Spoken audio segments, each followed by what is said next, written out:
আজকে আপনাদেরকে বানিয়ে দেখাচ্ছি কোরিয়ান স্টাইলে চিকেন চাপ। কিভাবে খুব সহজে এই চিকেন চাপটা বানাতে পারবেন সেই রেসিপিটি আপনাদের সঙ্গে শেয়ার করছি। চিকেন চাপ বানানোর জন্য প্রথমে এখানে আমি মুরগির সলিড মাংস নিয়েছি 400 গ্রাম। মাংসটাকে ছোট ছোট করে কেটে থেতো করে নিয়েছি। দেখেই বুঝতে পারছেন মাংসটা আমি কেমন করে থেতো করে নিয়েছি। এখন মাংসটাকে ম্যারিনেট করার পালা। প্রথমে মাংসের ভিতরে দিয়ে দিচ্ছি 2 টেবিল চামচ পরিমাণে রসুন কিমা, দিয়ে দিচ্ছি 2 চিমটি পরিমাণে টেস্টিং সল্ট, অবশ্যই টেস্টিং সল্টটা ব্যবহার করতে হবে। দিয়ে দিচ্ছি কিছুটা গোলমরিচের গুঁড়া, দিয়ে দিচ্ছি 6টা ঝাল ছাড়া শুকনা মরিচের গুঁড়া, গুঁড়াটাকে একেবারে মিহি করে ফেলিনি। এখন দিয়ে দিচ্ছি 2 টেবিল চামচ পরিমাণে সয়া সস, আমি এখানে লাইট সয়া সসটা ব্যবহার করেছি। এখন মাংসটাকে হাত দিয়ে ভালো মতো মেখে নিচ্ছি। আমি এই মাংসের ভিতরে দিয়ে দিচ্ছি সামান্য একটু লবণ, যেহেতু আমি সয়া সস ব্যবহার করেছি, সয়া সসে প্রচুর পরিমাণে লবণ থাকে।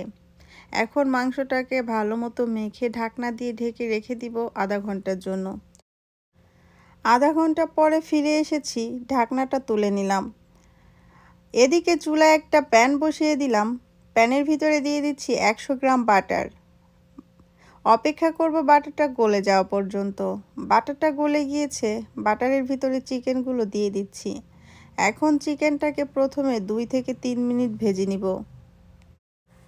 চিকেনটা 2-3 মিনিটের মতো ভাজা হয়ে গিয়েছে। এই চিকেনের ভিতরে দিয়ে দিচ্ছি 3 টেবিল চামচ পরিমাণে টমেটো সস, আর দিয়ে দিচ্ছি 2 টেবিল চামচ পরিমাণে সুইট চিলি সস।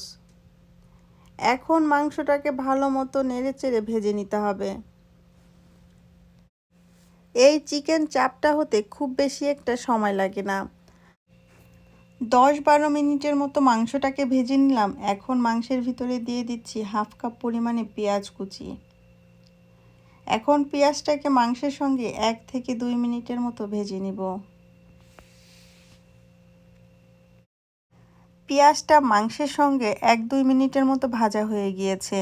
এখন দিয়ে দিলাম কিছুটা ধনেপাতা কুচি, দিয়ে দিচ্ছি আরও 2 টেবিল চামচ পরিমাণে টমেটো সস, দিয়ে দিলাম 2 টেবিল চামচ পরিমাণে আরও সুইট চিলি সস। এখন সব কিছু ভালো মতো মাংসের সঙ্গে নেড়েচেড়ে মিশিয়ে নিব। চিকেন চাপটা সম্পূর্ণ হয়ে গিয়েছে। চিকেন চাপটাকে আমি একটা প্লেটের ভিতরে ঢেলে নিচ্ছি।